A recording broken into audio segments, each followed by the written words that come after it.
Existem três tipos de pessoas sem conhecimento na igreja. Preste atenção. Três tipos de pessoas na igreja sem conhecimento.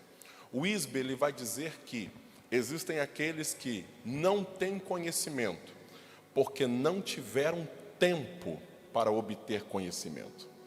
Como assim não tiveram tempo? São pessoas novas convertidas, acabaram de chegar, acabaram de vir, ainda não tiveram tempo para entender algumas questões. Primeiro tipo de pessoa. Segundo tipo de pessoas sem conhecimento na igreja, aqueles que recusam o conhecimento.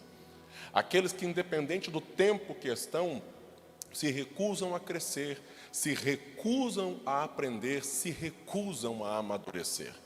E o terceiro tipo de pessoas na igreja sem conhecimento são aqueles que têm medo da liberdade. Têm medo de serem livres. São como crianças que já têm idade para ir à escola, mas têm medo de sair de casa. Então tem três tipos de pessoas na igreja: os que não tiveram tempo, os que recusam e aqueles que têm medo do conhecimento. E aqui eu preciso liberar algo para você, para que você nunca se esqueça e aplique em todas as áreas da sua vida. Seja uma pessoa ensinável. Seja uma pessoa ensinável.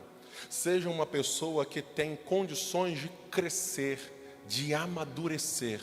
Uma vez que nós nascemos de novo em Cristo, é natural que a gente venha crescer. Não tenha medo de reconhecer que hoje você pensa diferente. Não tenha medo de reconhecer que hoje a sua ideia é diferente sobre algumas ideias que você tinha antes. Seja uma pessoa maleável. Entenda que algumas coisas que você cobrava lá atrás, anos atrás, eram tolices. Eram coisas que não têm parâmetro bíblico.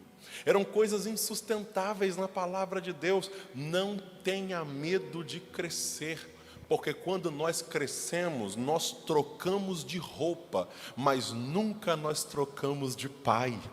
A gente troca de roupa, mas o pai é o mesmo. Ou seja, os princípios do pai seguem os mesmos, mas algumas vestes desnecessárias a gente tem que deixar para trás, metaforicamente falando.